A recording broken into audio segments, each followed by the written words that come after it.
네, 이건머니 194회 시작하겠습니다. 저는 진행을 맡은 김범주 기자고요. 오늘도 손승국, 권혜리, 한승국 기자 나와 있습니다. 안녕하세요. 안녕하세요. 저희가 이제 이 방송을 시작하기 전에 한참 얘기를 한 게 한승국 기자가 오늘이 막방. 그렇게 됐습니다. 다음 주에 나와도 되는 거 아니에요? 그럼? 제가 야근이 야근이 걸려서. 네. 야근하고 좀 야근이 그날, 당일날? 수요일 야근. 나 같으면 그래도 나오겠다. 마지막인데. 성의상. 여기 지금 약간 부담 노동을 제가 강요하는 연습할 때는 분위기인데요? 그러지 않았습니까? 뭐 이제 쉬는 사이에 여러 가지 일이 있었습니다만은 어제 나온 얘기를 가지고 오늘 좀 얘기를 해봐야 될 것 같은데 무디스에서 그 얘기부터 합니까? 네. 무거운 것부터 가시죠. 그럴까요? 무디스에서 권혜리 이제 한국 경제에 대해서 어제 뭐 기자간담회 이런 걸 했었는데 뭐 상당히 내용이 좋지 않아요. 결과적으로는 2.1%를 받고 그다음에 기업들도 주요 기업 24개를 받는데 긍정적인 데가 한 군데도 안 나왔고 14군데는 이제 신용등급을 떨어뜨릴 수 있다. 사실은 이제 한 6개월 뒤에는 떨어뜨린다라고 봐야 되겠죠. 뭐 SK 하이닉스나 아니면 SK 텔레콤 뭐 굉장히 그 주요한 기업들까지 포함해서 상당히 부정적인 의견을 던졌어요. 근데 이걸 놓고 뭐 또 갑론을박이 이어지는데 결과적으로는 내년 경제가 국가적으로나 혹은 개별 기업적으로나 상당히 좀 좋지 못할 것 같다라는 전망을 어쨌든 한 거라서 이제 11월 말로 달려가는 이 상황에서 상당히 좀 불안하다 할까요? 한 달 뒤에 벌어질 내년 상황이 좀 이렇게 굉장히 긍정적이고 좀 밝게 가야 되는데 상당히 좀 어둡습니다. 손성욱 기자가 그동안 이 부분에 대해서 이 굉장히 두꺼워요.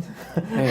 깊이 있는 준비를 위기설. 해왔습니다. 상당히 오랫동안. 네. 이거 그러니까 함부로 얘기할 수 있는 사안이 아니라는 게 되게 조심스러운 것 같아요. 그러니까 무디스 보고서 뭐 한국 경제에 대해서 얘기를 하는데 한국 경제가 이제 저는 개인적으로 이건 제 개인적인 생각인데 한국 경제가 수출 비중이 전체 경제에서 차지하는 게 한 60% 정도 되기 때문에 네. 결국에는 세계 경제랑 연동이 돼서 움직일 수밖에 그렇죠. 없는 상황이거든요. 물론 이제 뭐 반도체에 많이 몰려 있다는 특성상 뭐 모르겠습니다. 근데 이제 최근에 나온 2020년 그러니까 일단 우리나라 경제에 대해서 얘기하기 전에 제가 최근에 본 2020년 세계 경제에 대한 보고서들을 보면 가장 비관적인 데가 보통 골드만삭스거든요. 골드만삭스가 가장 비관적인데 최근에 골드만삭스 보고서도 엊그젠가 나왔는데 2020년이 그렇게 나쁘지는 않을 것 같다. 2019년이 저점이다. 뭐 이런 식의 판단을 하고 있는 것 같아요. 우리나라에 대해서요? 아니 세계 경제에 세계 경제에 대해서. 대해서. 그러니까 지금은 이제 일단 세계 경제 수출 비중이 네네네네. 높으니까 세계 경제 얘기를 먼저 하면 그런 것 같고 뭐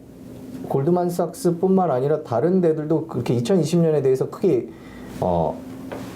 위기설까지 얘기하고 있지는 않아요. 최근에 특히 미국 주가가 연일 최고치를 기록하면서 특히 긍정적인 전망들이 많은데 그 두 가지 이유예요. 크게 보면 이미 이제 올해 미국 연준이 0.75%포인트 내렸죠. 미국 금리를 세 차례 내리면서 유동성을 풀고 있고 전 세계 모든 나라들이 돈을 팡팡팡팡 풀고 있는 이제 유동성 정국이 되고 있고 이제 미국이 금리를 내리고 선진국들이 금리를 내리면서 이제 신흥국까지 금리를 내리면서 이제 유동성이 물론 유동성 함정 얘기를 빼고 이제 유동성이 돈이 많아지고 있다는 거 하나랑 트럼프가 대선 앞두고 더 심하게 싸울 것 같지는 않다. 미중 무역 전쟁이 조금 작년 8월 9월이 가장 핫하게 싸운 거고 이제 조금 덜 싸우지 않겠냐. 물론 오늘 아침에도 뭐 또 타협하지 않겠다 뭐 이렇게 계속 그런 식의 트럼프 대통령의 주특기인 변덕을 뭐 막을 수는 없는 거고 그러니까 그렇지만 미국 대선을 앞두고 더 이상 싸울 수는 없지 않냐. 그러면 이 두 가지 문제 때문에 2020년은 좀 나아지지 않을 거냐 이렇게 예상을 하고 있고 그 특히 뭐 선진국보다는 신흥국들이 내년에 더 좋아질 것이다 이런 얘기들이 쭉 나오고 있어요. 그리고 특히 며칠 전에 나온 골드만삭스의 되게 비관론자가 내년 미국 증시 전망을 확 뒤집었거든요. 망할 것이다 했던 사람이 갑자기 전향을 했어요. 그래갖고 이 업계에서는 이 사람 왜 이래 갑자기. 그래갖고 저도 그 보고서를 읽어봤는데 뭐 특별히 무슨 이렇게 와닿지는 않는데 하여튼 아주 좋아질 것처럼 그렇게 얘기를 했어요. 뭐 이런 걸 전반적으로 놓고 볼 때는 글쎄요, 저는 한국 경제가 수출만 좀 교역량이 늘어난다는 전제하에 수출이 좀 나아지지 않을까라고 이제 그렇게 조심스럽게 그러니까 나아진다라는 게 뭐 예를 들면 내용이 확 좋아진다 이건 아니거든요. 그러니까 2019년 떨어지던 게 이렇게 L자형이라고 그러죠. L자인데 이렇게 IMF 이거 제 판단이 아니라 이제 IMF의 판단인데 이걸 어떻게 얘기해야 되지? 약간 들린 L자? 우리가 약간 의자 이렇게 V가 되다 뒤로 보니까. 약간 제끼는 이렇게 낮잠 자려고 약간 제낀 그 정도 상황이라고 보고 있어요. 그래서 아주 나쁘지는 않을 거다 이렇게 보고 있는데 어제 발표가 그렇게 나와서 이제 뭐 고령화 문제도 있고 가계부채 문제도 있고 그래서 그렇게 평가를 해서 좀 걱정이 하죠. 이걸 제가 뭐 예를 들면 뭐 전면으로 반박하기는 좀 제가 뭐 그럴 짬은 아니겠지만 전반적으로 아주 나빴던 그 보고서들이 최근에 미국 경제 안 좋고 하향세는 맞거든요. 하향세는 맞는데도 미국 증시가 워낙 올라가다 보니까 2020년에 대한 긍정적인 평가 2019년이 바닥일 거라는 이런 판단을 바탕으로 해서 나오는 분위기에서 한국만 거꾸로 가는 것 같아서 조금 좋지는 않죠. 한국만 거꾸로 간다.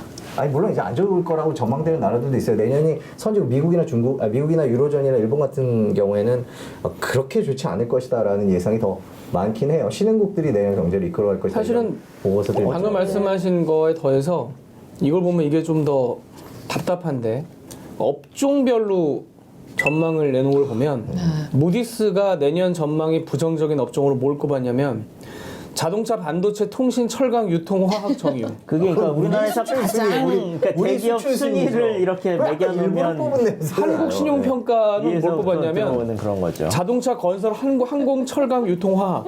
그러니까 이걸 다 보고 나면 대한민국의 네, 그러면 대기업들 다 들어가. 부정적이지 않은 업종은 도대체 무언가?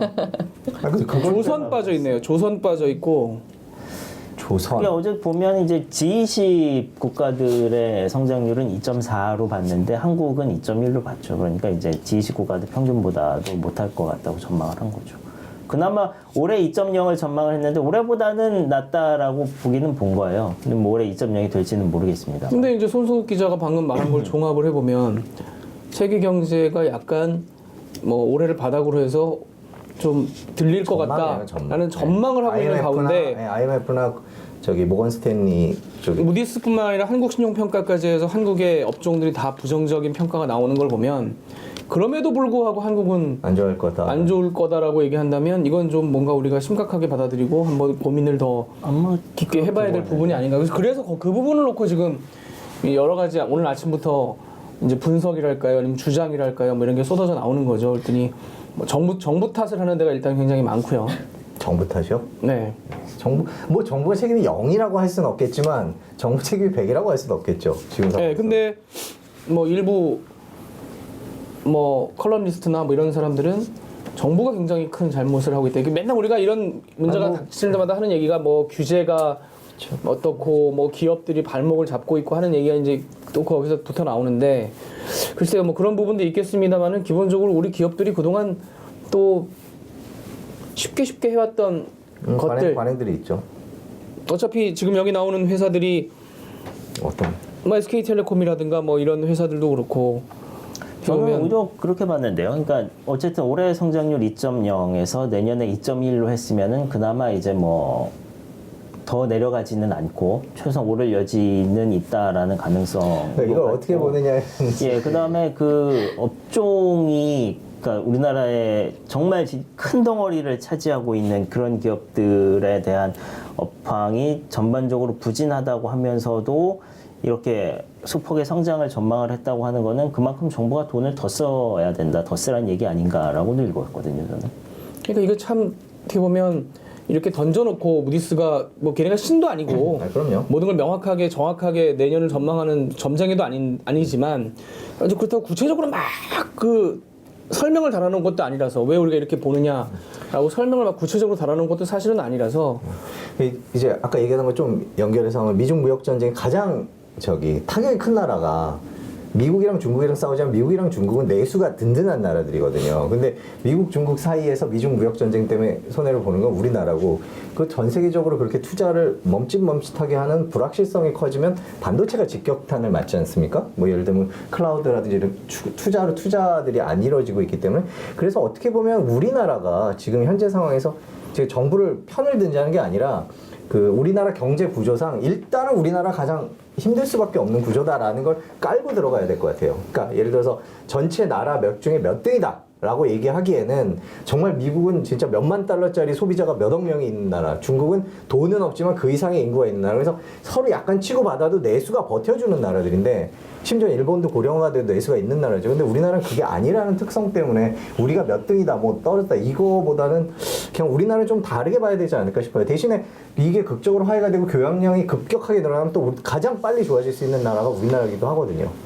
그런 측면에서 순위를 봐야 되지 않을까라고 생각하는데 너무 친정부적인가요? 아니 너무 긍정적인 것 같아요. 아니 긍정. 그 외부 여건에 대한. 예. 그러니까 외부 여건을 긍정적으로 보진 않아요. 그러니까 네. 100% 긍정적으로 보는 게 아니라, 그러니까 예를 들어 확률상으로 그렇다는 거죠. 예를 들어서 뭐 트럼프 대통령이 내년에 뭐 영 아닌 것 같다. 그래서 갑자기 확 틀어버리고 중국 시진핑, 이 둘이 대표되는 게, 트럼프 대통령은 변덕, 시진핑 고집이거든요. 이 둘이 부딪혀 버린다 그러면은 어떻게 보면 우리나라가 이것만큼도 안 나올 수 있죠. 가장 큰 피해를 볼 수 있는 게 우리나라이기 때문에, 뭐 내년 경기가 좋아질 거는 뭐 좋아진다라는 얘기가 아니라 올해 정도 수준보다 조금, 올해 정도 수준 정도 될 거다. 물론 이제 중간에 이렇게 움푹움푹 파이는 이렇게 그런 시기는 있겠지만 전반적으로 평균적으로 봤을 때 그 정도 될 거다라고 얘기를 하는 게 확률적으로 맞다라는 분석이 많다라는 얘기죠.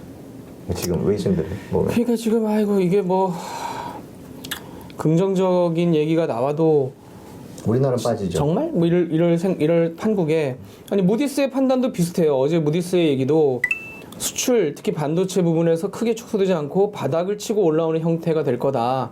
전반적인 수요도 굉장히 좀 꽤 안정적일 것 같다. 그러니까 국가 경제적인 환경 자체는 그렇게 얘기를 하는데 기업들에 대해서는 상당히 안 좋게 평가를 하면서 모두 그 한마디로 이익을 내질 못하고 빚을 져야 될 거다. 그 부분을 이제 가장 문제를 삼았으니까, 그러니까 결과적으로 보면은 뭐 손승욱 기자가 방금 얘기한 것처럼 국제적인 환경, 그다음에 국내 환경에 있어서도 이 네, 이제 국내 얘기를 해보면 그렇죠. 나쁘지 않게 얘기를 하면서도 기업들은 어려울 거라고 얘기를 하는 거는 상당히 좀 고민해봐야 될 부분이 있는 거죠. 굉장히 수익이 줄어들면서 빚을 내야 될 거라고 전망을 했기 때문에, 뭐 일단 대규모 투자가 필요한 회사들, 예를 들면 배터리라든가 반도체라든가 하는 회사들은 항상 대규모 투자를 해야 되는 상황이기 때문에 그런 부분도 있을 것이고, 하이닉스라든가 아니면 뭐 LG화학 뭐 이런 데들도 다 거기 지금 부정적인 데 들어가 있어요. SK 이노베이션 다 부정적인 데 들어가 있고, 현대자동차, 현대제철, 그다음에 유통의 이마트, 이렇게 다 지금 부정적으로 들어가 있다는 거는 결과적으로는 이 기업들이 그 상층부에 있는 기업들이 이렇게 만약에 신용 등급의 어떤 하락이 올 정도의 어떤 상황이 온다면 파급 효과가 이게 사실 좋을 때, 이게 예를 들면 낙수 효과 얘기하면서 뭐 이런 기업들이 돈 많이 벌면 뭐 우리 밑에 있는 다른 기업들 혹은 국민들이 돈 많이 벌 거다라고 하는 건 이미 좀 약간 우리가 틀렸다는 건 우리가 알고 있지만, 반대로 반대 상황이 왔을 때는, 여기가 어려워졌을 때는 진짜 어려워지거든요. 그거는. 그거는 확실히 떨어지죠. 네, 그거는 확실히 조이기 때문에 더 어려워질 수밖에 없는 상황이라면, 이게 굉장히 결국은 국민들이 체감하는 경기에 있어서는, 경제에 있어서는 뭐 국가가 2.1% 성장하는 게 사실은 의미가 없죠. 그런 점에서는. 네, 그 기업 경쟁력 얘기를 하니까 이제 무디스가 평가 근거가 뭔지 자세히 밝히지도 않고 뭐 그렇기는 했지만, 지금 그냥 얼핏 생각을 해보면 우리가 지금 이름을 외친 회사들이 그 분야에 있어서 전 세계적으로 얼마나 경쟁력을 갖췄느냐라는 측면에서 보면 중국이나 미국에 비해서 지금 세상 바뀌는 데 있어서 빠르게 따라가고 있지는 않거든요. 그럼 결국에는 해외에서 경쟁력이 없을 땐 내수 갖고 살아야 되는데, 대한민국 내수 시장이라는 게 그렇게 크지 않고 상황도 좋지 않은 상황이기 때문에 무디스가 이렇게 평가할 수 있겠다, 그런 생각이 들기도 해요. 기업 경쟁력 측면에서 보면, 예를 들어서 뭐 우리가 5G 1등이라고는 하지만 여전히 5G가 뭐 세계 시장에서는 기술력에 있어서 인정, 뭐 예를 들어 배터리 같은 경우에는 이미 일본이 1위, 뭐 한국이 1위 먹었다, 뭐 그건 진짜 불과 몇 년 전 얘기고, 지금은 뭐 1등이 중국 CATL이고 2등이 뭐 중국 어디고, 뭐 한참 내려가야지 이제 한국 업체들 나오는데, 이제 대규모 투자해서 단가 낮춰야 되거든요. 지금 뭐 자동차에 들어가는 전기 배터리를 덤핑 수준으로 중국이 만들어내고 있으니까, 그런 식의 투자, 그다음에 뭐 우리 기업에서 빼가서 그때 문제가 되기도 했었죠. 우리나라 사람들 빼가서 뭐 배터리 만들고, 그다음에 대표적인 게 디스플레이 이런 것들인데, 그런 것들이 실제로 그쪽에서 막 경쟁력을 키우는 동안 우리 기업들이 다소 안주하지 않았나라는 생각도 들긴 해요. 계속 경쟁력 차원에서. 지금 단순히 그거를 무슨 인건비 문제라든지 무슨 뭐 규제 임금 다 해당이 되겠습니다. 종합적으로 이것 때문이다라고 얘기하기는 힘들지만 조금 더 저기 지금 바뀌는 그 4차 산업혁명 시대에 더 앞서서 나갔어야 되지 않 물론 하고 있습니다만은 뭐 규제 때문에 못한다고 할 말은 없지만 하여튼 그런 면에서는 좀 무디스가 그렇기 때문에 우리 기업들에 대해서 그런 점수를 준 게 아닌가라는 생각도 해봐요. 뭐 그리고 실제 네, 말씀하세요. 근데 결국 투자를 해야 되는데, 근데 그래서 지금 사실 투자는 되게 또 선행지수이기도 하잖아요. 사실 이게 뭐 갑자기 뭐 내일부터 다시 시작해보자 이렇게 한다고 할 수 있는 게 아니라 이미 기존에 되어 있는 투자가 이제 일정 기간을 지나서 나타나는 건데, 그렇죠. 사실 올해 뭐 계속 얘기가 좀 되기도 했지만 당장 눈앞에 보이는 부정적인 것들보다 얘기가 좀 덜 됐다고 생각하는 게, 사실 올해 굉장히 투자가 설비투자 저조했잖아요. 뭐 네, 좀 다 저조했고 알죠. 이건 결국 내년에 나타날 거고. 근데 또 올해 지금 우리가 지금 계속 언급해온 기업들의 실제로 영업이익이 반토막보다 더 떨어진 상태에서 또 뭐 물론 기업 유보금 같은 것도 있긴 하지만은 투자가 또 이렇게 급격히 늘어난다거나 막 진짜 자기 혼자 먼저 신발끈을 메고 달린다거나 이럴 수 있는 분위기는 분명히 아니기는 또 하거든요. 불확실성이 크긴 네. 했죠. 그러면 이제 이게 또 대내외적으로. 그 여파가 우리가 생각하는 것보다 좀 기간이 길어질 수 있는 그런 모습도 조금 보이긴 하고요.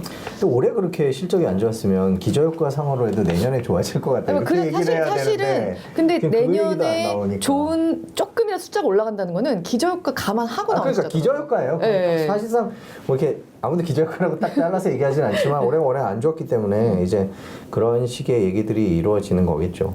사실은 기업들이 뭐 올해 초 신년사도 그렇고 그러니까 회장들이나 이런 사람들이 연초에 신년사하는 게 이제 올해 이렇게 해보자라고 던지는 건데 그때부터 하여튼 전부 다 위기 뭐 맨날 위기라는 말을 도대체 몇 년째 해가지고 사실 좀 귀에 들어오지 않는 또 위기래 또 막 이런 느낌이 들어서 그렇긴 했는데 올 초에 참 그런 말들을 정말 많이 했고 그렇다고 한다면 기업들도 나름 준비를 한다고 했고 뭐 기업 환경 안 좋다는 거는 저희보다 어떻게 보면 진짜 기업을 하는 사람들이 더 그렇죠. 잘 알고 있었을 텐데도 결과적으로 내년에도 뭔가 뒤집을 만한 이 여건이 되지 않는다. 물론 기업이 어떻게 할 수 없는 큰 흐름이 그렇기 때문에 그러니까 지금 무디스에서도 화학이나 테크놀로지는 미중 무역 분쟁 때문에 힘들고 철강 화학 정유는 경기 둔화와 업황 부진 때문에 힘들고 뭐 이렇게 이제 그러니까 우리가 할 수 이유를 없는 붙여줬는데 한계가 있니? 그러니까 그런 부분도 있지만 반대로 얘기하면 그럼 과연 기업들이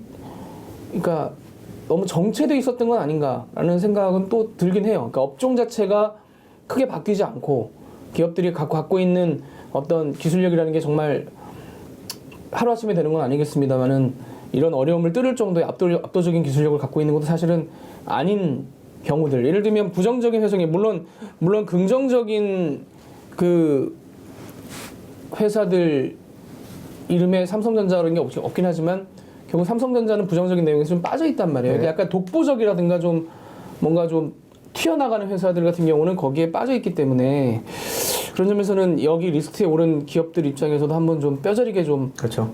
하겠죠. 하긴 하겠지만 개인적으로 뭐 삼성을 특별히 좋아하진 않습니다만 네. 삼성전자의 물론 이제 설비 투자가 줄어들긴 했지만 그게 꾸준히 이제 전 세계적으로 승부를 해볼 수 있는 전략, 투자 뭐 이런 것들을 하고 있고 지금 다행히 지금 뭐 약간의 논란이 있습니다만 반도체 경기가 저점을 찍었다 안 찍었다 갖고 논란이 있습니다만 하여튼 최근 언저리 어딘가가 저점인 것 같기는 해요. 뭐 이미 저점을 지났다는 사람들도 있고 뭐 여러 가지 반도체가 이제 뭐 삼성전자뿐만이 아니잖아요. 전 세계적으로 이제 반도체 업황이 저점을 찍었다는 얘기를 하기도 하는데 그렇게 되면 이제 삼성은 더 독보적으로 나갈 수 있는 기회를 잡을 수 있을 정도의 투자와 뭐 이런 전략과 기술 개발, 그러니까 R&D가 이루어지고 있는 거고 미국 시장이 어떻든 뭐 중국 시장이 어떻든 그렇게 나가고 있는 상황이고 이제 나머지 김범주 앵커 말한 대로 나머지 기업들의 문제인 것 같아요. 그러니까 조금 더 인류 기업이 될 수 있는 삼성 같은 회사가 전 개인적으로 삼성 좋아하지 않는다고 말씀드려요. 삼성 같은 회사가 한 5개만 있다.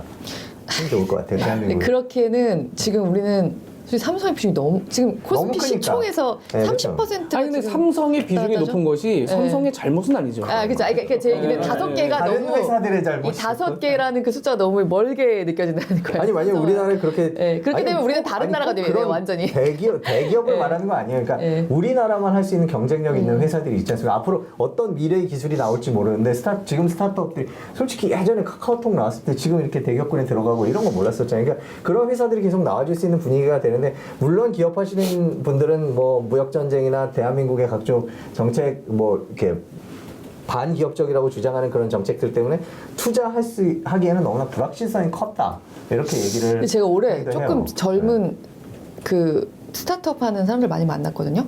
근데 그들은 되게 뛰고 있어요, 진짜. 아, 네, 그러니까- 이 와중에도. 그러니까 그분들이 빨리 그럼요. 올라오실 그런- 거죠. 그런 저는 사람들 그분들이 있죠. 대한민국을 네네. 이제 그래서 다시 역동적으로 저는 막 바꿀 거라고 믿고 그렇게까지 있어요. 막 부정적으로 생각하지는 않지만 그래도 걱정은 좀 되는 게 사실이고, 그리고 외부 여건도 저는 요새 그렇게 막 다들 이렇게 장밋빛 보고서를 내는 것도 약간 약간 장밋빛은 의심이 아니죠. 아니 그러니까 장밋빛은 외부 아니에요. 여건 약간 낮은다는 예. 거지 뭐 완전히 뭐 아, 예. 제가 지금 한 게 장밋빛으로 들리죠. 아니 우리 일단 지금 말고 우울한 얘기 하려고. 우리 말고 네, 그 우울할 해외 가능성이. 상황 아, 해외 상황. 상황도 L자 진짜 끼케야 L자일 것 같은 느낌이. 네. 아니 그 끼케야 일단 게 IMF가 그렇게 예, 이제 예. 전망을 해서 그렇게 보는 건데 부정적인 얘기 해볼까요? 그럼 이게 내년 경제가 완전히 나락으로 떨어질 수밖에 없는 거예요. 예를 들면 그게 무디스가 나온 제가 이제 CNBC 기사 중에 최근 지난달인가 그 네. 경기 침체가 올 거라고 생각하고 세계의 많은 부자들이 돈을 어떻게 심어놨나를 올 초에요. 2019년 초에 분석해놓은 기사를 보면 채권, 금, 뭐 이런 현금, 안전자산들인데 금이랑 채권이 올 하반기 들면서 이제 아작이 났어요. 박살이 나면서 안전자산을 갖고 있었던 게 과연 옳았느냐, 경제 위기론 틀렸어, 뭐 이제 그런 유튜브상에서의 감론 울박들이 벌어지고 있는데 그 와중에 무디스가 내년도에는 경기 침체가 안 올 수도 있다. 근데 그러려면 조건이 있다라고 얘기를 하는 몇 가지 조건이 있어요. 그 중에 첫 번째가 뭐냐면 트럼프 대통령이 중국과 더 싸워서는 안 된다.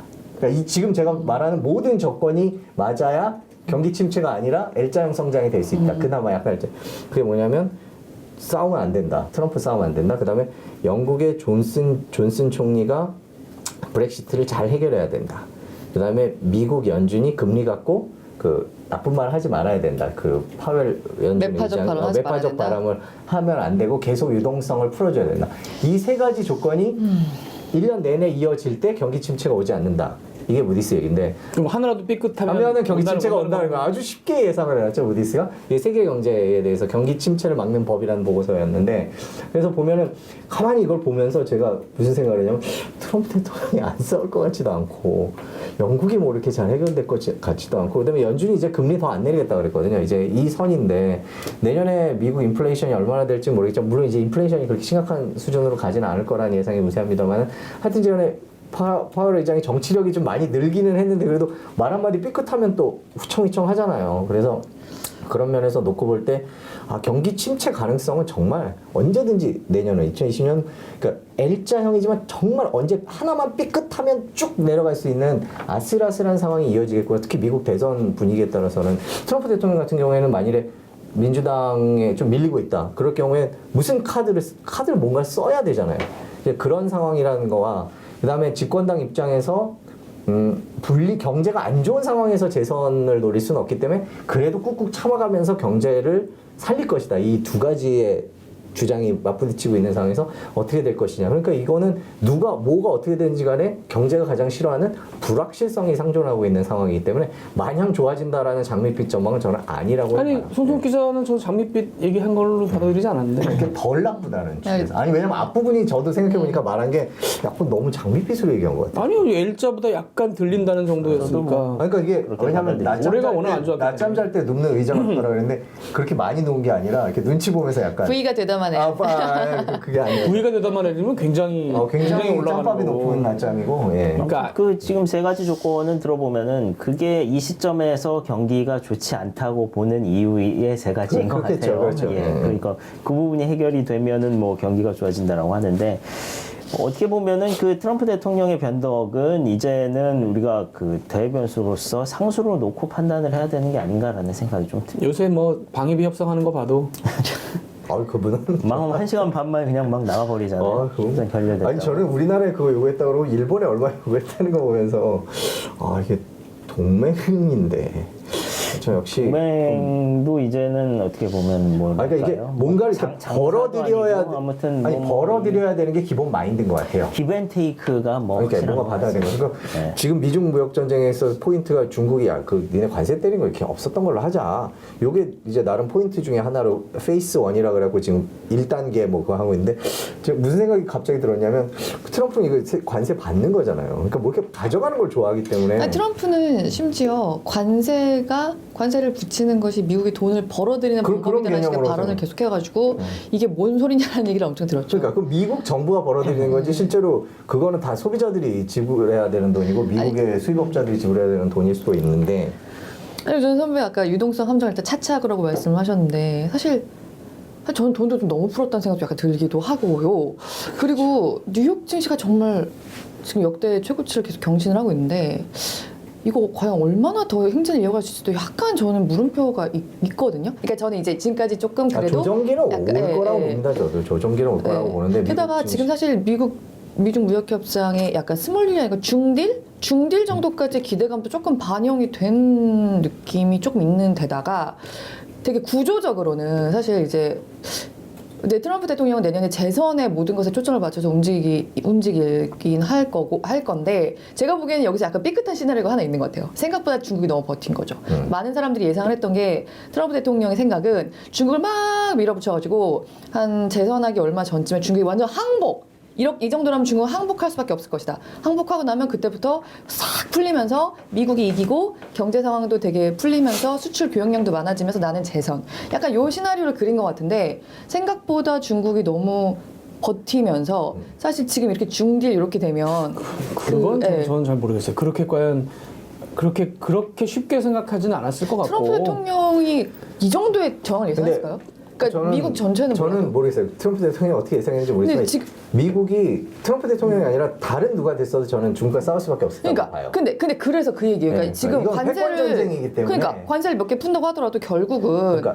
그 중국이 지적 재산권의 문제라든가 이런 부분에 있어서 사실 이거 완전히 항복을 못 받고 넘어가면 이게 당장은 뭐 증시가 올라가거나 교역량이 늘어나거나 이제 관세는 어쨌든 철폐가 좀 관세를 좀 없앤다고 하니까 라고 하는 데는 도움이 될지 모르겠으나 미국이 완전한 항복을 받아내지 못했다 이 시점에서 아니, 이게 저는 그 이게 비율을 패권 전쟁이 뭐 장기적인 5년 10년 네. 정도 간다고 보면 미국이 중국한테 받아낼 수 있는 건 한 번에 그것까지 다 항복을 받아내기 힘들고 네, 그러니까 단계적으로 깨야 되는 네. 거고 종국에는 무역 그냥 깰 적자를 수 있을까? 금융시장을 열어서 그럼 그래? 니네 우리한테 물건 팔아. 우리는 금융이 들어가서 니네 돈 가져올게. 이런 시나리오로 가야 되고 지적재산권, 금융권 그다음에 테크놀로지까지 이렇게 하고 나면 이제 미국이 이겼다라고 생각할 수 있는 쪽으로 가는데 이제 중국도 거기에 맞서서 이제 버티겠죠. 네. 이제 그게 치열하게 간다라고 보면 어차피 단기간에 해결이 힘들다면 그래서 내년에 페이즈 1, 페이즈 2, 페이즈 3 갈 PK 수밖에 열차상 없지 힘들어 보인다. 않나라고 생각을 하는데 아무래도.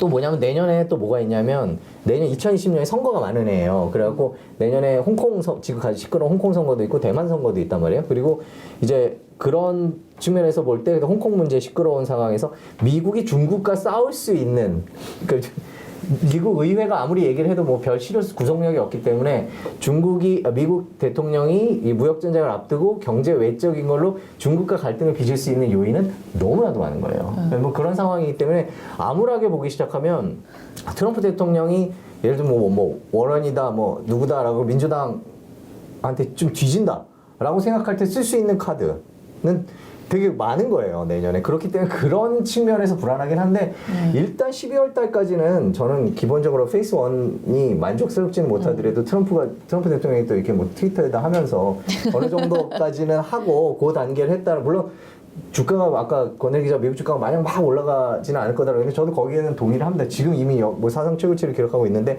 트럼프 대통령 입장에서는 왜 주식시장 얘기를 하냐면 미국 사람들은 연금이 많기 때문에 연금이 주식시장이나 ETF에 많이 들어가 있거든요. 그래서 그거에 민감한 사람들이 많아요. 네, 그래서 401K가 완전 대선을 앞둔 대통령 입장에서 주가를 놔둘 수는 없는 구조이기도 해요. 그렇기 때문에 근데 지금부터 대선까지 계속 올린다?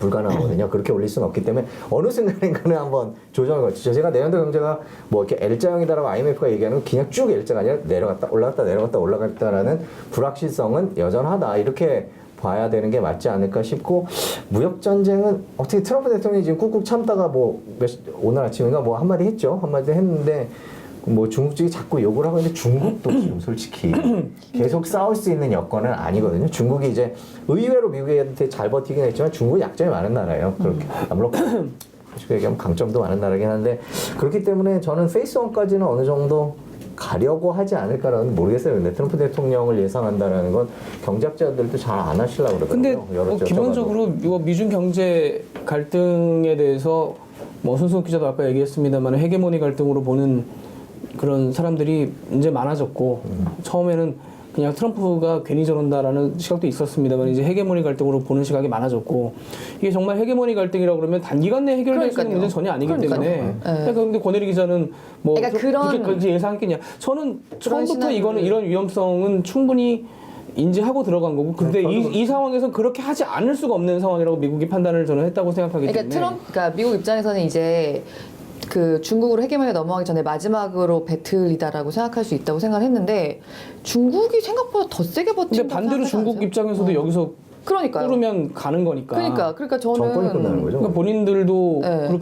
그렇게 막 할 수밖에 없는 상황인 거고. 네, 그러니까 제 얘기는 그러니까 이게 사실 미중 무역 협상이라고 하는 게 내년에 아무리 그 재선 전에 주가를 포기하지 않으면서 스무스하게 가려고 한다고 한들 쉽지 않을 것 같다는 생각이 변수는 든다는 많아요. 거예요. 저는. 아니 변수는 네. 많죠. 그러니까 우리가 이제 네.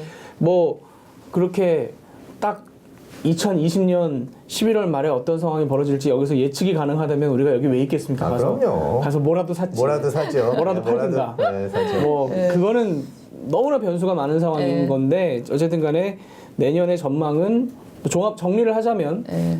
하여튼 나쁘게 보는 쪽보다는 그러니까 아주 그냥 더 내려가는 최악을- 쪽보다는 더 싸우지는 않을 거다. 현재 수준에서 유지되거나 현재 수준보다 약간은 낮은 국제 교역이라든가 여러 가지 상황이 낮을 거라고 보는 이제 시각이 많고 지금까지는 근데 그 와중에 한국 경제는 작년보다 성장률은 올해보다 성장률이 조금은 오를 거라고 예측은 하지만 개별 기업으로 볼 때는 개별 기업들의 어려움은 더 가중될 거라는 예상이 나오고 있다. 네. 그렇기 때문에 거기에 이제 듣는 분들이 거기에 맞춰서 좀 뭐 혹시 투자를 하시거나 혹은 뭐 경제 활동을 하실 때 좀 고민을 하실 필요가 있겠다. 네, 그러니까 그 김범수 앵커가 마침 그 얘기하니까 IMF 보고서를 자세히 보면 나라별로 어느 정도 성장할지에 대해서 쫙 이게 나와 있습니다. 그래서 뭐 예를 들어 사업하시는 분들 같으면 그런 데 한번 들어가 보면 그 이유 같은 것들 좀 나와 있어요.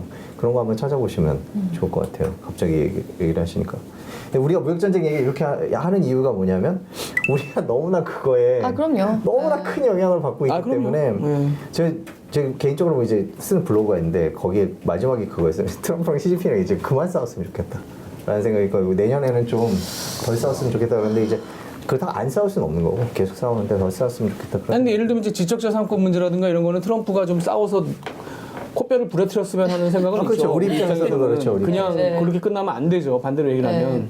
우리도 그러니까 피해를 많이 보는 거고. 쫄려만 났다가 소득은 없이 끝나버리면 우리는 정말 아니, 그러니까- 상처만 길어지는. 그러니까 둘이 싸우다 우리가 엄하게 당하는 것들이 있거든요. 가끔. 그러니까 우리 입장에서는 뭐 이쪽 편들 저쪽 편들 이게 어려운 상황들이 존재하기 때문에 이게 외교적으로나 경제적으로나 이 두 나라가 뭐 지원지투 이 두 나라가 싸우는 게 정말 힘들어요. 우리나라. 근데 경제가 우리가 말릴 수 있는 정도의 그러니까 우리가 문제도 차라리 아니고 야 싸우지 마. 그렇게 말릴 수 있는 국력이면 좋은데 그것도 아닌 상황이기 뭐 때문에. 어떻게 보면 내년까지 그런 것들이 내년 혹은 내년 이후까지 계속 간다는 거를 머릿속에 염두에 두고 모든 계획을 세워야지 현재로서는 합리적이라고 생각이 그렇죠. 됩니다. 그게 뭐 내년에 갑자기 두 사람이 악수하면서 언제 우리 안 싸울 거야 라고 할 가능성이 지금 현재로서는 별로 아, 뭐 그런 쇼를 없어 보이기 하더라도 때문에. 한두 달 뒤면 또 싸우겠죠. 그러니까요. 어쩔 수 없는 거니까. 두 이건 나라. 상수로 놓고 어떻게 보면 정말. 계획들을 세워야 될 거고 앞으로 4차 산업혁명에서 이제 각광받을 분야는 다 부딪히게 돼 있어요, 진짜. 두 나라의 경제 요즘 키우는 거 보면 정말 거의 모든 분야에서 다 부딪힐 수밖에 없기 때문에 두 나라의 싸움은 뭐 끝나지 않는데 그렇다고 상수로 놓기에도 워낙 이게 싸우는 분야가 동해반쪽, 서해반쪽 뭐 이런 식이라 쉽진 않아요. 그래서 저는 그래서 약간 오히려 트럼프 대통령이 이제 물러간 모습을 조금 보이면은 그게 중기적인 모습이라 할지언정 오히려 약간 이미 기대감은 이게 조금 어느 정도 물렁해질 거란 기대감은 이미 숫자에 반영됐고 그 물렁해질 것 같은 분위기를 보이면 실망하는 플레이어들이 되게 나올 것 같다는 거죠. 중기적으로라도. 그래서 저는 내년이 사실 아니 이렇게 갑자기 아까 제 선배기가 아니라 그 말씀하신 보고서들이 약간 긍정적인 전망을 그러니까 트럼프 내놓은 대통령 게 아닌가 입장에서 생각이 미국 좀- 경제를 더 떨어뜨리긴 힘들다는 거 첫 번째. 네. 그러니까 실제로 쇼잉을 많이 하잖아요. 근데 권위처럼 완전히 물러설 수 올리려고 없어요. 하려고 하는 행동이 오히려 약간 역설적인 실망감을 불러일으킬 수 있는 여러 구조적인 문제들도 근데 있다. 뭐 하여튼 대두 수출까지는 해냈으니까 그 중국이 과연 그만큼을 살 수 있느냐라는 논란이 생길 정도까지 팔아냈으니까 하여튼 그게 중국은 뭐- 지적재산권을 지키기 위해서는 어떤 돈이라도 쓰겠다는 거예요. 지금 거의 그런 태도잖아요. 난 그것만은 못한다 이런 진짜. 그걸 뭐 거의 무너뜨려야 되는데 우리 그러니까 입장에서는 사실. 그러니까요.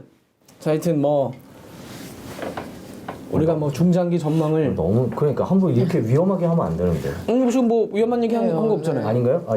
저희는 지금 이럴 수도 있고 저럴 수도 있다 이런 전망들이 아사무사하게 한 거죠. 예, 우리가 뭐 아사무사가 써도 되는 거예요. 아 제가 뭐라고 했나요 지금? 아니 제가 저희는 우리가 그냥 뭐- 중립적으로 했죠. 네. 경제 전망을 우리가 섣불리 우리가 할 수 있는 처지도 아니고 이런 전망들이 있고 소개해드린 거죠. 그걸 감안하셔서 뭐 뭘 하든 계획을 세우시든 뭘 하든 감안하시라는 말씀을 드린 거고요. 자, 이제 마지막으로 짧게 권혜리 기자가 오늘 아침에 네. 친절한 경제에서 했던 내용을 짚어보도록 하겠습니다. 현대카드에서 뭐 자료를 먼저 네네. 받으셨다고요? 지금쯤 아마 다른 데도 보냈을 건데 단독이에요.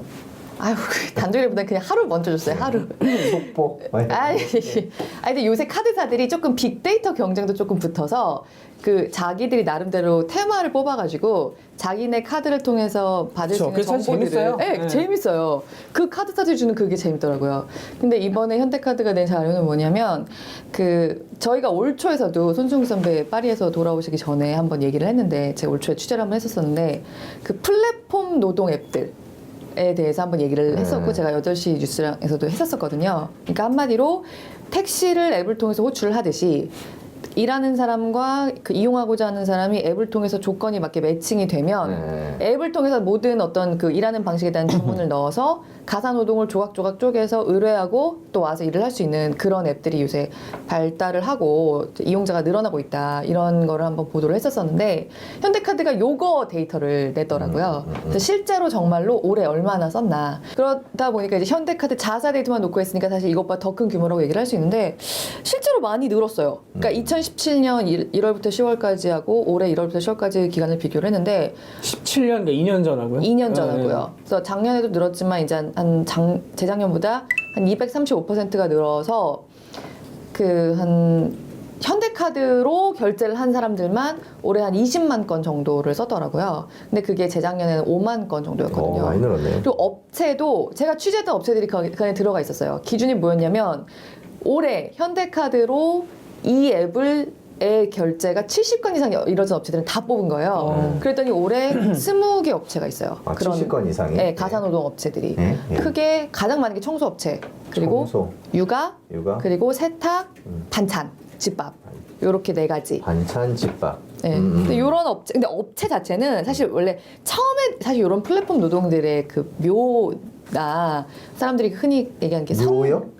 선점이잖아, 선점. 네. 선점한 업체들이 계속 거짓이 사실 새로운 플레이어 나중에 들어오기가 조금 어려운 쉽지 면이 않죠. 있잖아요. 네. 그래서 그런지 업체 자체는 그렇게 급증을 안 했어요. 근데 2017년에는 이런 업체가 이 기준에 맞는 업체가 17개가 있었는데 올해는 20곳 해서 어쨌든 그 업체 자체도 이렇게 점점 늘어나는. 근데 보니까는 2017년에 시작한 업체들, 왜냐면 제가 거기 몇 개 업체들을 취재를 했는데 그 2017년에 보통 시작했거든요. 그 네. 업체들이. 그러니까 그들이 조금 확장을 해온 2년인 것 같아요.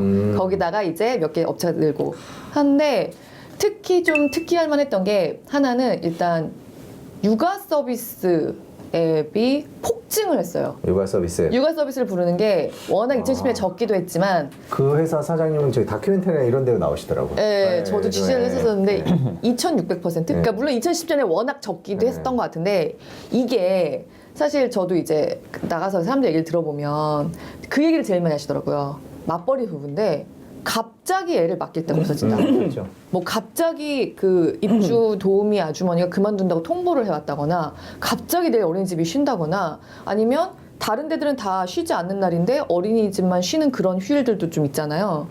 그런 때 갑자기 시부모님 뭐 장모님 다 안 된다. 사실 그런 거 겪는 사람들이 약간 어쨌든 이제 다 자격증 있고 검증이 되고 이런 사람들이 등록돼 있고 조건이 맞는 매칭 요걸 한번 써보면 그걸 계속 반복해서 쓰게 되는 게 많다는 거예요. 그리고 또 하나 재밌었던 게 이게 당연히 젊은 사람들이 좀 더 많이 써요. 3, 40대가 전체 이용자의 75%, 그러니까 건수로 봤을 때 전체 이용자의 75%를 차지하는데 50대가 이용률이 그 늘어나는 추세가 가장 높아요. 근데 이거는 모바일 쇼핑에서도 지금 5, 60대가 굉장히 증가율이 높은 걸 나타나잖아요. 3, 40대가 그동안은 했는데 5, 60대들이 점점 모바일에 익숙해지면서 그 모바일 쇼핑에서 굉장히 차지하는 비중이 빠르게 높아지고 있다는 기사들이 요새 많이 나왔거든요. 약간 요 그 가사노동 앱도 이제 50대들이 조금 알게 되면은 많이 쓰고 그렇죠. 실제로 일을 하러 오시는 분들 중에도 그 연령대가 많이 늘고 있다고 하더라고요. 근데 제가 그 얘기를 듣고 어제 재밌다고 생각했던 게 어제 엄마가 그 저희 집에 AI 스피커를 처음 보셨어요. 예. 그랬더니 엄마가 처음에 이게 뭐냐고 제가 이제 뭐 이름 부르고 대답을 하면 뭐 이렇게 하면 돼. SBS 틀어줘 하더니 한 두세 번 해보니까 재밌잖아요. 그러니까 저희 엄마도 이제 리모컨 안 쓰고 SBS 틀어줘, 막 KBS 틀어줘 막 이러는 거예요. 근데 오늘 새벽에 제가 방송을 했는데 문자가 왔어요. 진이가 SBS를 틀어줘가지고 잘 봤다고. 그러니까 이런 식으로 진이를 쓰는군요. 네, 5, 60대들이 네, 말해버렸네요. 5, 60대들이 이제 모바일이라든가 이런 새로운 기술 쓰는 거에 사실 한 번 익숙해지고 나면은 좀 이게 되잖아요. 그런 게 좀 이제 나타나고 있는 시기가 아닌가. 더 좀 확산되는 그런 생각도 들더라고요. 연령대가 이제 네. 위아래로 뭐 아래쪽은 워낙 잘 쓰니까 그렇죠. 위쪽으로도 확산되고 그래서 있다. 가사노동은 특히 조금 이런 연령이 좀 있으신 분들이 이거 괜찮네라고 생각하기 시작하면 그렇죠. 어르신들이 굉장히 쓰시면. 성장성이 있으니까요. 네. 근데 그렇죠. 그게 모르겠어요. 저는 사람 값이 더 우리나라는 그동안 좀 워낙 낮은 가격으로 써왔기 때문에 올라야 된다고 생각하는 사람임에도 불구하고 네. 사실은 그런 금액들을 보면 약간 이게 심리적 장벽이 있긴 하더라고요. 네, 아, 이거 맞아요. 세네. 약간 이런 생각이 좀 들긴 해요. 아직도. 그러니까 이게 그 제가 보기에는 그 실제로 쓰는 사람들 얘기도 그렇고 뭐 일주일에 한 번씩 부른다 이런 사람은 없어요. 근데 내가 일단 이런 앱이 나한테 있고 정말 필요할 때 좀 뭐 그렇죠. 요청을 할 수 있다. 그러면은 과거의 인력센터라거나 이런 데보다는 훨씬 어쩌다 그렇죠, 써도 할 수 있잖아요. 그러니까 효율적인 그러니까 왜 한동안 유행했던 연결, 네. 연결을 기반으로 한 그렇죠. 앱이기 때문에 그리고 간헐적 이용이 가능한. 이용. 그리고 네. 그게 그 정기적으로 쓰는 게 아니기 때문에 더 그러니까. 가격을 비싸게 지불해야 되는 네. 측면이 있을 겁니다. 그러니까. 요즘에 이 사실 플랫폼 노동이라는 말이 많이 쓰이고 있기는 한데 이게 과연 미래 노동자의 모습으로서 바람직한 형태의 노동이냐에 대해서는 이제 조금씩 걱정하는 목소리들이 그렇죠. 나옵니다. 이게 기존에 생각했던 뭐 직업의 안정성이라든가 안정적인 소득을 올릴 수 있는 노동 형태가 아니기 때문에 거기에 대해서 이 노동자들을 어떻게 보호할 거냐, 이 사람은 사업자냐, 고용주냐, 노동자냐부터 시작해서 여러 가지 이제 새로 이제 만들어가야 될 부분들이 많이 있는 상황에서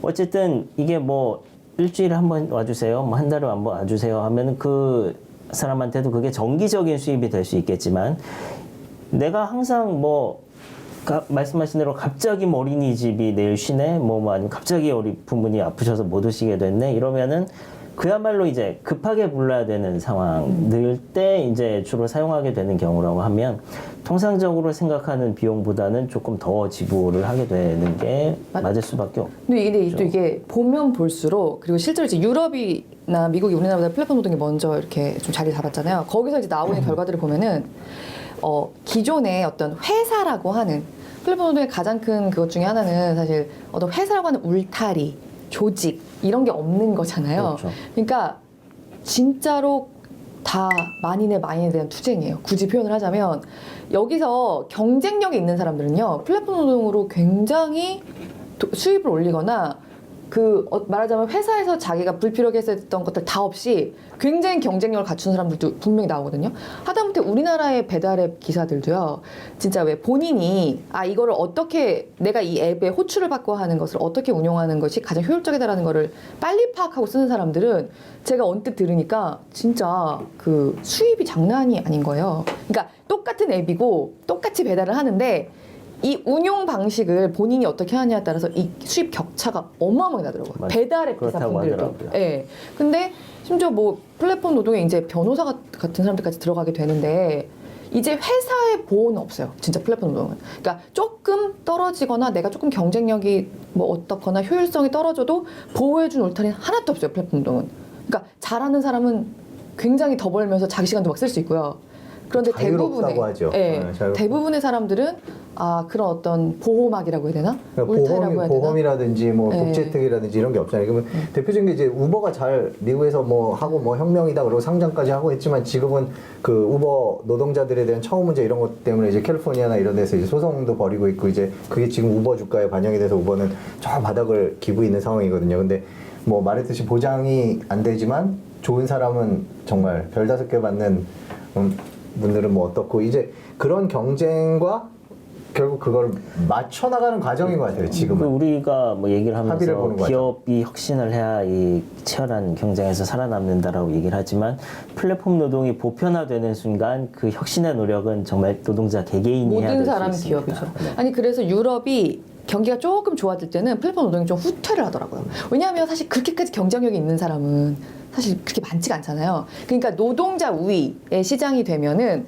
플랫폼 노동을 좀 덜 쓰더라고요 거예요. 근데 요새 유럽이 계속 조금 침체잖아요. 그럼 요럴 때 시장이 커진다고는 하더라고요. 왜냐면 90%의 사람들은 사실 울타리 경기가 안 좋을 때 네. 플랫폼 노동이 네. 오히려 더 네네네. 좋겠죠. 왜냐면 그러니까 그때는 과연- 고용인 그 그렇죠. 우위의 시장이니까. 그래서 과연 이게 미래 노동의 바람직한 형태로 볼 수 있느냐에 대한 근데 고민들이 그러니까 나오고 그 있다는 혁신과 노동은 계속 산업 시대에 부딪혀 오는 그 문제였기 혁신이 때문에 되면 뭐 그렇지만 항상 그 해결책을 찾아 나왔었기 때문에 뭐 결국 우리나라를 찾지 않겠습니까?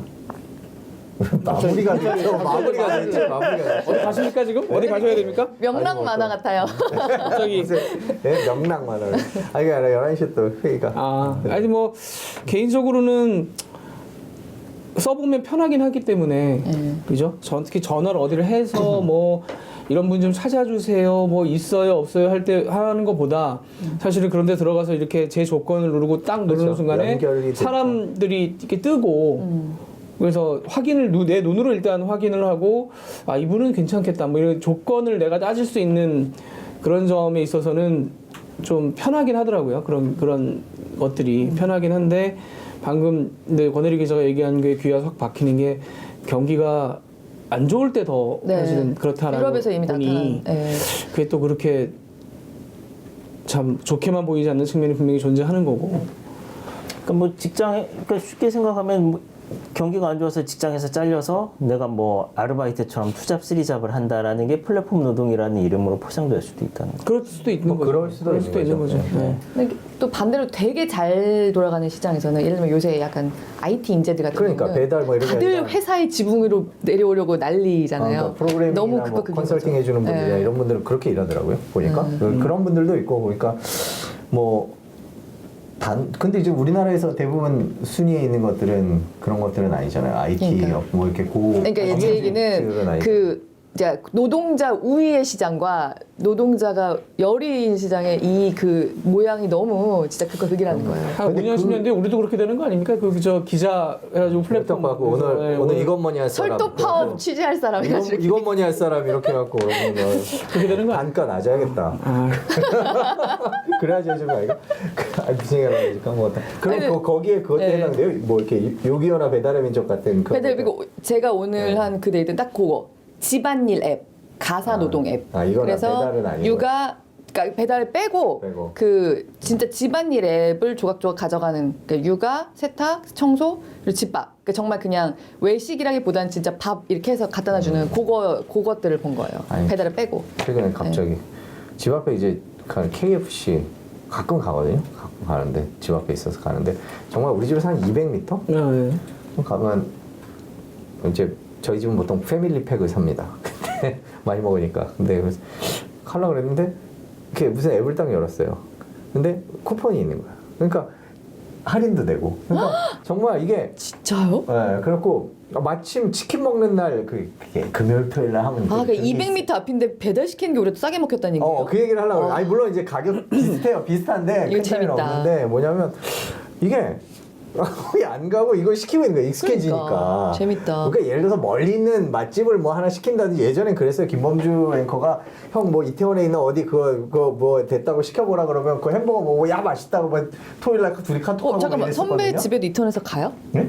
선배 집에도 이태원에서 배달 가요? 가요. 예. 근데 하여튼 그랬었는데 그럼 먼 데를 먹는다라는 게 기본 전제였고 혹은 가서 먹어야 되는 배달이 안 돼. 그런 게 전제였는데 지금 현재 우리 집 앞에 있는 중집을 제외하고는 나머지는 진짜 다 시키는 것 같아요. 바로 몇백 미터 걸어 나가면 되는데 쿠폰 있다. 그리고 딱 쿠폰 써갖고 아니 재밌는 게 사실 할인 쿠폰, 내가 가면 할인. 그 선배가 치킨을 득하기까지의 노동력은 사실 적게 드는데 오히려 집에서 200m 있는데 시키는 게 선배는 더 싸게 먹을 수 있다는 아, 거예요. 그날은 치킨 먹는 날이거든요. 네, 그러니까 어쨌든 제가 한때 치킨을 끊었었다가 에피소드로. 요즘에 다시 먹는데 치킨 먹는 날. 네, 치킨 먹고 고날 이거 하게 되고 그래서 야, 이 앱 무섭다라는 생각을 하더라고요. 왜냐면 걸어 나가서 그냥 줄 서서 사갖고 들고 오는 게 일상이었는데 그러면 이제 딱 나와요. 배달이. 이건 싫어한데 51분 후에 배달됩니다. 이렇게 속으로 아니 무슨 그 나갔다 오면 15분이면 되는데 무슨 51분이야. 아 대신에 이런 폐해는 있구나 이렇게 생각했는데 웬걸? 그거보다는 15분 만에 15분 만에 그건 뛰어나고 빨리 오시더라고요. 그거보다는 좀 보통상 워낙 좀 빨리 가까운 데니까 오더라고요. 가까운 데니까 그래서 야 이게 내가 게을러졌나 뭐 이런 생각을 하면서 그분은 동시에 반대로 배달하신 분은 네. 땡 잡은 거죠.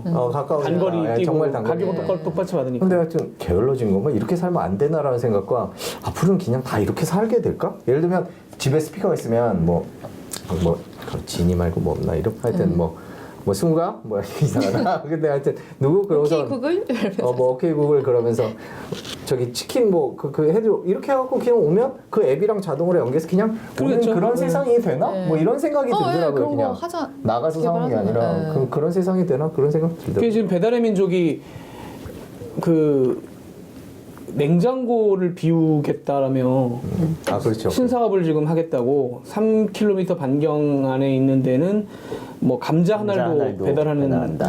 바로 그걸로. 서비스를 하겠다. 중국 같은 경우 일부 도시에서 시작을 했죠. 이제 알리바바가 시작을 해서 알리바바 같은 경우는 생선도 받으면서 갖다 주고 뭐 이제 그런 것들이 일부 도시에서 그러니까 그걸 딱 보는 순간에 그 지금까지 막 이렇게 저렇쿵 뭐 떠들었던 것들 예를 들면 뭐 마트가 다 휘저으니까 영업 제한을 걸고 뭐 전통시장으로 가시라라고 네. 했던 것들이 영업 제한 지금 풀어야 이미 될것 마켓컬리라든가 뭐 이런 것들이 이미 뭐 아침에 그런 걸 왕창 갖다 주고 그렇죠. 있는 상황에서 배달의 민족까지 들어와서 정말 냉장고에 사흘치 이상의 재료를 놓지 않도록 그냥 감자 하나라도 배달하고 뭐 계란도 그냥 뭐 조금이라도 배달하고 소규모 포장을 해서 다 배달 물론 금액이 얼마가 나올지 가격의 문제는 있겠습니다만은 그렇게 하겠다라고 하면 뭐 그거 이용하는 한두 번 이용하다 보면 이거 왜냐면 신선한 재료가 확실히 맛있잖아요. 그렇죠. 그러다 보면 이걸 하게 되겠구나.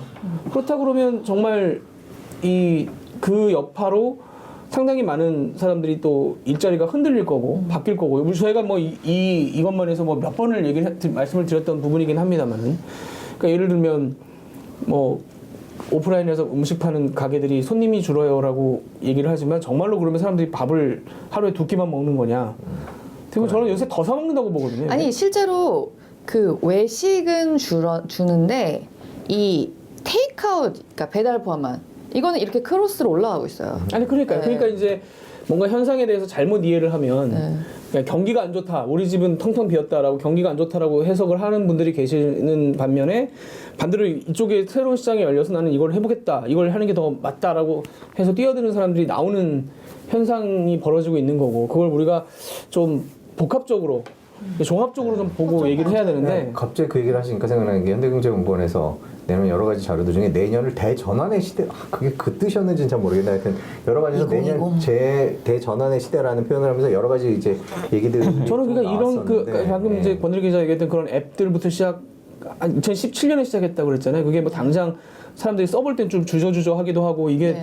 어떻게 되는 거야? 내 누르면 정말 오는 거야? 뭐 약간 그런 좀 안 해본 네. 그래서 이제 손성욱 기자가 KFC 쿠폰을 받게 하는 것도 써보게 하는 거죠. 그러니까 그렇죠. 써보게 써보면 사실은 경쟁하고서. 한 번 두 번 하다 보면 안 가게 되잖아요. 어차피 아예 갈 오는데 거예요 이제. 네. 아니 근데 그게 운동해야 돼. 예. 비슷한 거죠. 그래서 맛을 들여놓기 시작하면 그렇게 그쪽으로 가게 되는 거고 뭐 내년이 혹은 내후년이 제가 볼 때는 곧 상당한 전환, 네, 상당한 맞아요. 변화의 시기가 올 맞아요. 거기 속에 때문에 아니 그러니까 이게 뭐가 되냐면 되게 중요한 지적인데 한 번 이용하고 두 번 이용할 때랑 그렇게 되면 세 번째는 뭐가 되냐면 카드 등록이 돼버려요. 아, 그렇죠. 그냥 내가 그냥 등록을 해버려요. 그렇게 되면 무슨 일이 생기냐면 그냥 지문 한 방에 그냥 계산이 다 끝나버리는 거거든요. 심리적 장벽이 없잖아요. 그러니까. 처음에는 약간 주저주저 하다가도. 너무 제가 쓰는 앱인데 그냥 매주 쓰는 것 같아요. 이제 처음에 뭐 한 달에 한 번 쓰고 뭐 이랬는데 그러니까요. 제가 뭐 이렇게 배달 많이 시켜 먹는 그래서 아니 제가 저번에 말씀드렸지만 쿠폰을 왜 그렇게 많이 주냐고 했는데 딱 그거예요.